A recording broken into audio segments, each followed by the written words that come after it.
Hello les investisseurs, j'espère que vous allez bien et bienvenue dans ce nouvel épisode du samedi que je prends toujours autant de plaisir à faire. C'est un récap de la semaine.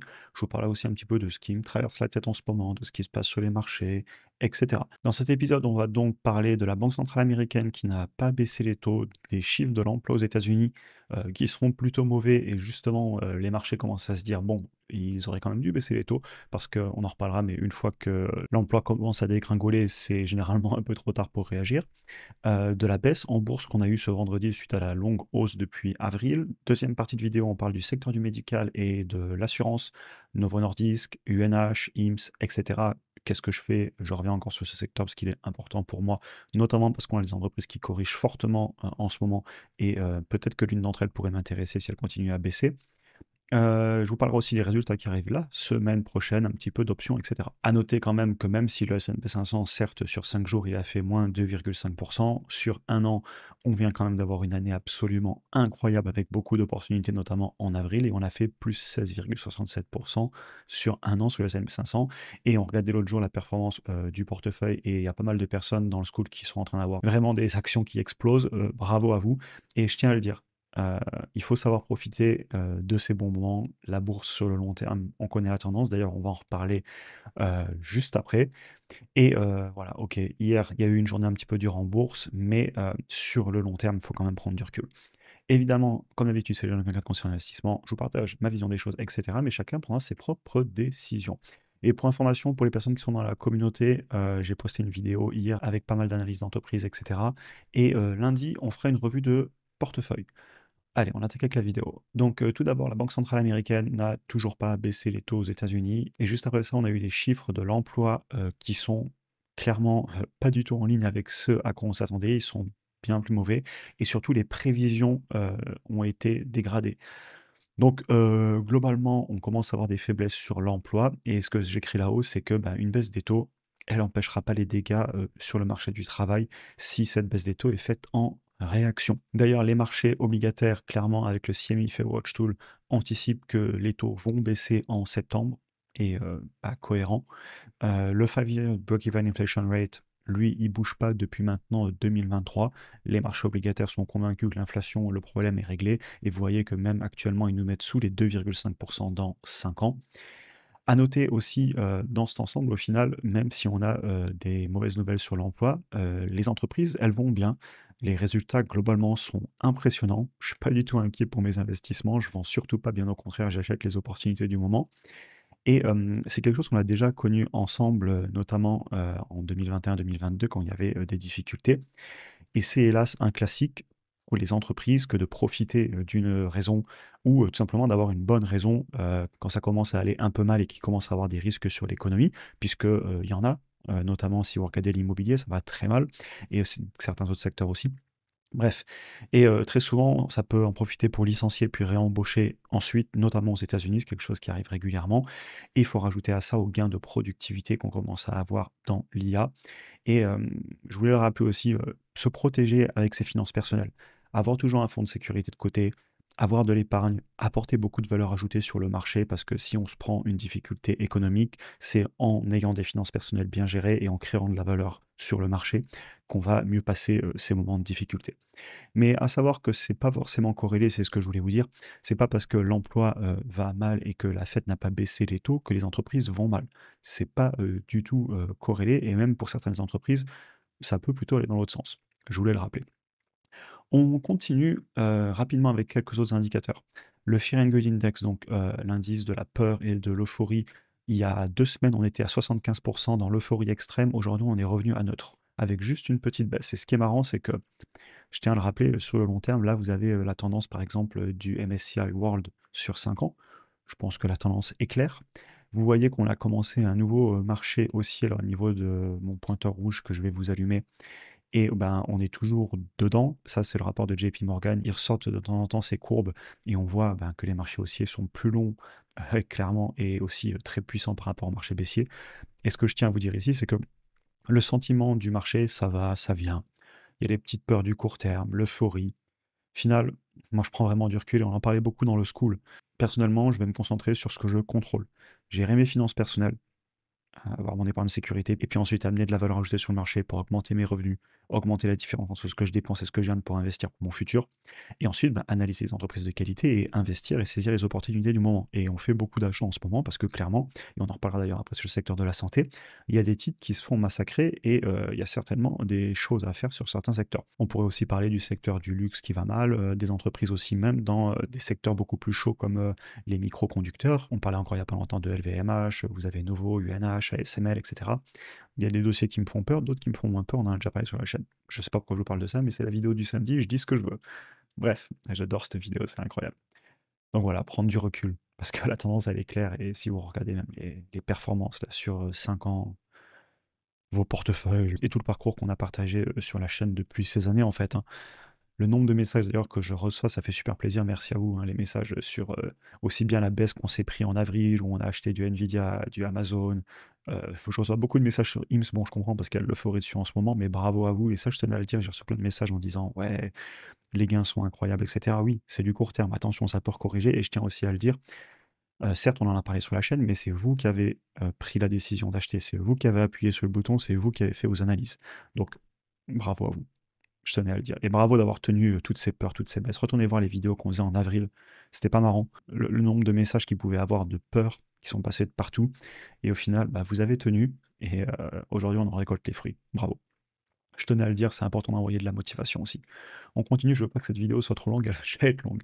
Mais c'est pas grave, je dis celle du samedi, je fais ce que je veux. Et puis c'est ma chaîne dans tous les cas, donc voilà. Secteur du médical, de l'assurance, Novo, UNH, IMSS, etc. Je fais quoi? Ça fait pas mal d'années qu'on suit ce secteur au final, qui est en changement pour moi sur la chaîne. Et je dis secteur en changement parce que quand on a un secteur qui ne satisfait pas ou plus la demande patient dans ce cas-là, mais client de façon générale, eh bien, il y a forcément des forces externes qui vont venir s'infiltrer dans la faille du secteur. Si on ne répond pas à la demande client, il y a des entreprises qui vont en profiter. Qu'on parle de UNH, de Novo Nordisk, de IMSS, Oscar aussi, LifeMD aussi, j'ai pas mis tous les graphiques ici, mais globalement, pour toutes ces entreprises, si elles répondent à la demande client, elles vont en profiter, et si c'est l'inverse, elles en profiteront pas. Et il peut par contre avoir des anomalies sur le marché. Ce qu'on va faire ici, c'est qu'on va toutes les repasser. Je vais vous donner en gros mon avis en 30 secondes, 1 minute sur chaque boîte. Parce que ça m'a beaucoup été demandé, j'ai reçu énormément de messages sur ce secteur. C'est pour ça que j'en parle encore et encore. Parce qu'en ce moment, c'est un secteur dont tout le monde parle.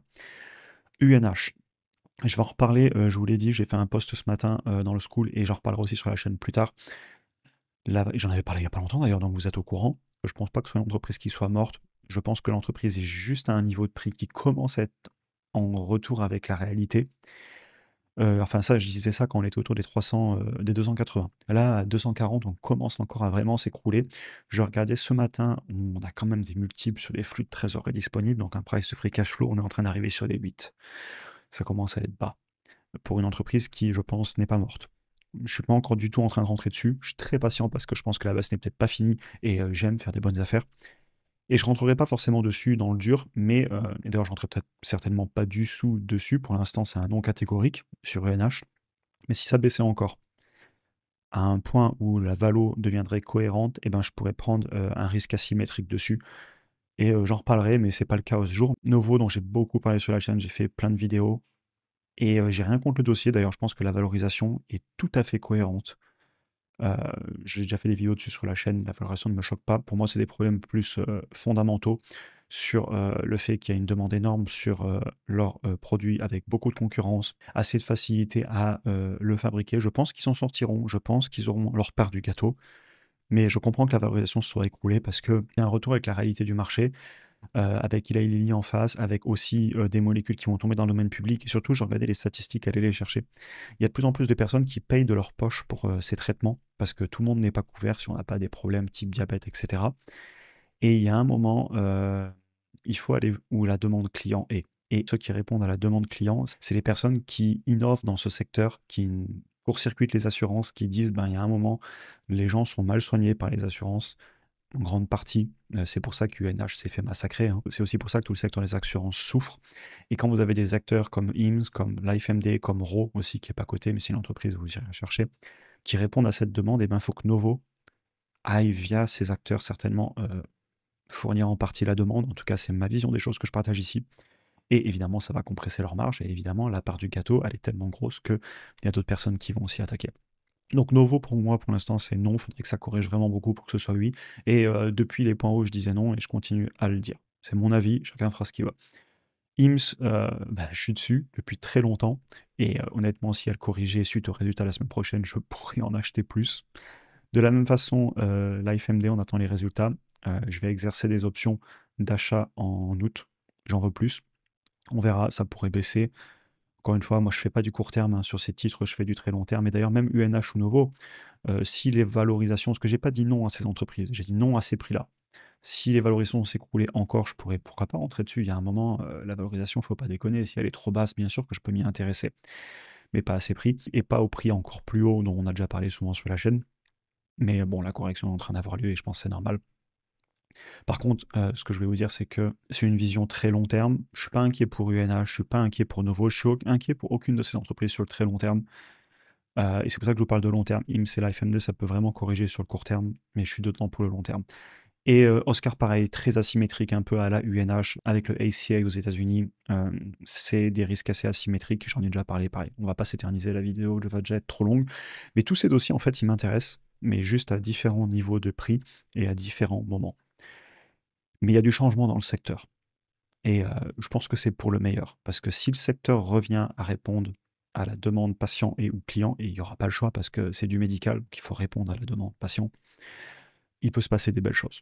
Et voilà, de façon générale, je suis positif sur le secteur, il souffre sur le court terme et il y a des opportunités à saisir, ce qu'on a déjà fait d'ailleurs sur la chaîne, sur plusieurs de ces titres. Les résultats arrivent la semaine prochaine. Alors le gros des résultats, la grosse tech est passée, mais c'est quand même une grosse semaine pour moi. Notamment lundi, IMSS qui publie.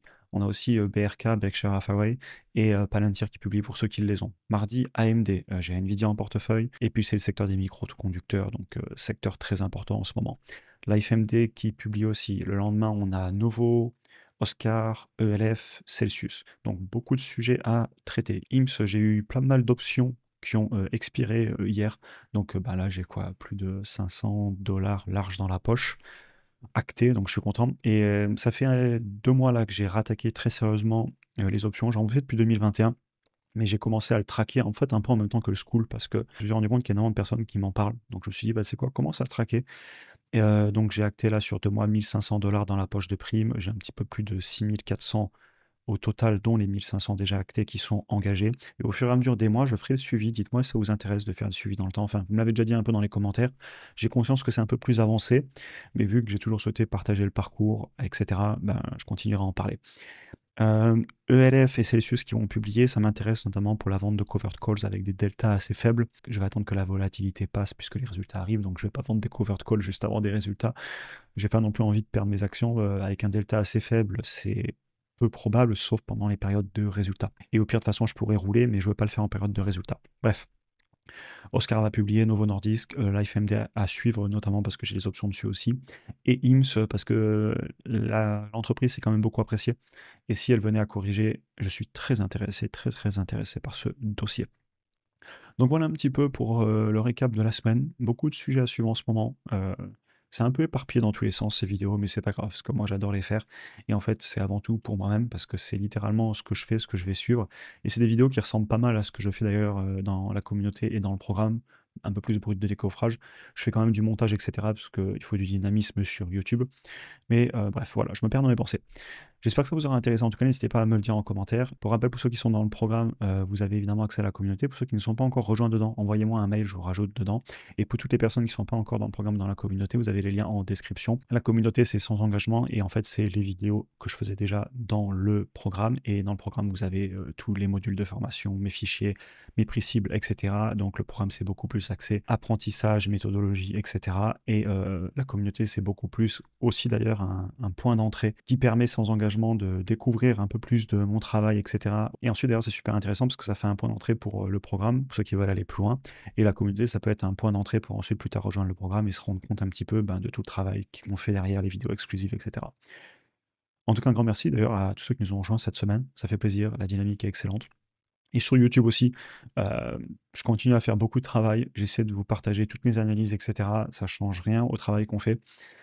Et je prends toujours plus de plaisir à le faire. Mais c'est vraiment sincère, je pense que de toute façon vous le ressentez.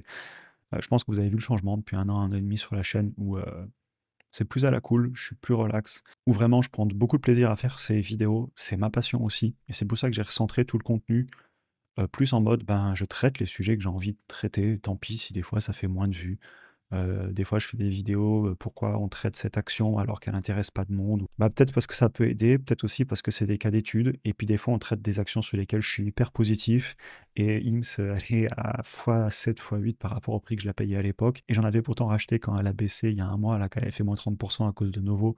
Il y a eu des histoires entre elles, vous retournez voir la vidéo sur la chaîne et même si j'étais à x6, x7 dessus, j'en ai acheté encore et des fois on me dit: «Mais pourquoi tu en achètes? Ça a déjà fait x6, x7». Bah, c'est aussi, pour ça que j'adore cette chaîne, parce qu'en fait, c'est mes convictions et je prends un plaisir fou à les partager et à partager le parcours et on avance tous ensemble et j'adore cette communauté. Je tenais à vous le dire, c'est sincère. Je vous souhaite une excellente journée et à très bientôt pour un prochain épisode.